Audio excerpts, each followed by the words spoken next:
እንደምን ከረማችሁ ውድ ተመልካቾች። በዛሬው ዕለት ይዤላችሁ የቀረብኩት የመወያያ ርዕስ የውሻ በሽታ ወይም ራቢስ የሚለውን ይሆናል ማለት ነው።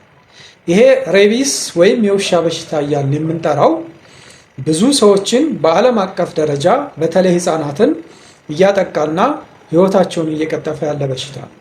በእኛም ሀገር ደረጃ በምናይበት ሰዓት ብዙ ህፃናት በውሻ ይነከሳሉ።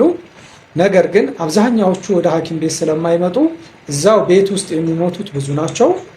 ከዛ በተጨማሪ ደግሞ ወደ ሕክምና ቦታ ከመጡም በኋላ ብዙ ህፃናትና አዋቂ ሰዎች በውሻ በሽታ ተነክሰው ይሞታሉ ማለት ነው።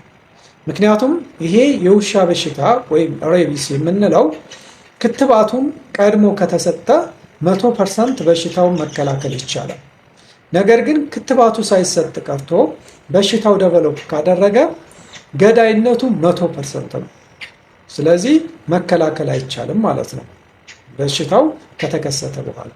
ስለዚህ ይሄ ሬቢስ እያልን የምንጠራው ወይም የውሻ በሽታ እያልን የምንጠራው ምንድን ነው ወደሚለው ስንመጣ ይሄ እንግዲህ በቫይረስ አማካይነት የሚመጣና ውሾች ሰዎችን ከነከሱ በኋላ የሚተላለፍ በሽታ ነው። ወደ ሰው ልጅ የሚተላለፍ በሽታ ነው። አብዛኛውን ጊዜ የሚያጠቃው የነርቭ ስርዓትን ነው።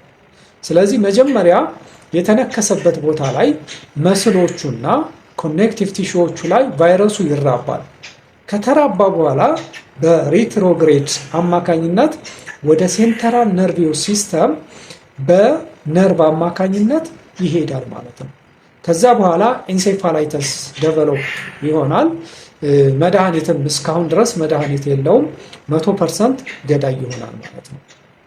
ስለዚህ ይሄ የውሻ በሽታ በሚከሰትበት ሰዓት ወይም አንድ ህፃን ልጅ ውሻ ሲነከስ ምን መደረግ አለበት ወደሚለው በምንመጣበት ሰዓት እንግዲህ ደብሊዎቹ ያስቀመጠው ፕሮቶኮል አለ።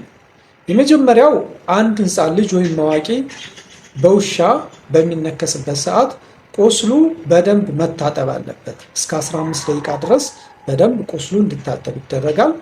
ከዛ በኋላ ደግሞ ካለ ምን ይደረግለታል ማለት ነው? አንቲሴፕቲክ እሱ እዛ እንዲደረግለት ቁስሉ ላይ ይደረጋል ማለት ነው።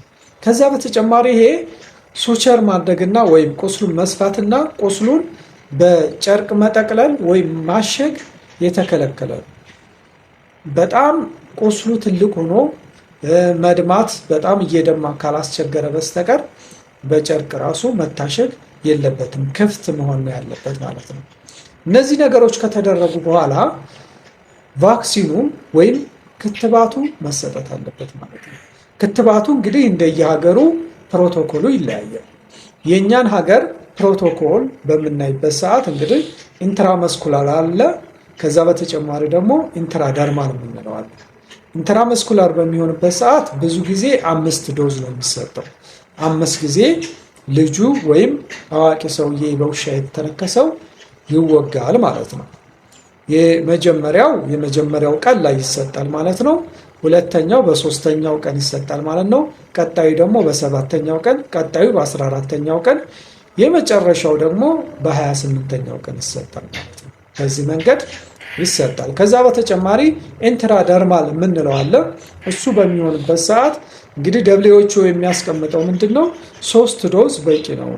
የመጀመሪያው ቀን 3ኛውና 7ኛው ቀን ላይ ከተሰጠ በቂ ነው ብሎ አስቀምጧል ማለት ነው።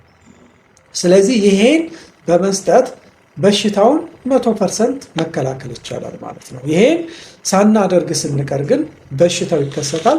በሽታው ከተከሰተ በኋላ ምንም አይነት መድኃኒት ስለሌለው ልጆቹ ላላስፈላጊ ሞት ይጋለጣሉ ማለት ነው። ስለዚህ ልጆችን በማስከተብ ከዚህ አስከፊ ከሆነ በሽታ መታደግ ይኖርብናል። ከዛ በተጨማሪ ደግሞ የሚቻል ከሆነ ውሾችን በየዓመቱ ማስከተብ ደብሊውኤችኦ ሪከመንድ ያደርጋል ማለት ነው። ማህበረሰባችንን ስለዚህ በሽታ በደንብ ማስተማርና ማሳወቅ ይኖርብናል ማለት ነው። ለዛሬ ያለኝ ይህንን ይመስላል። ስላዳመጣችሁን እጅግ አድርጌ አመሰግናለሁ።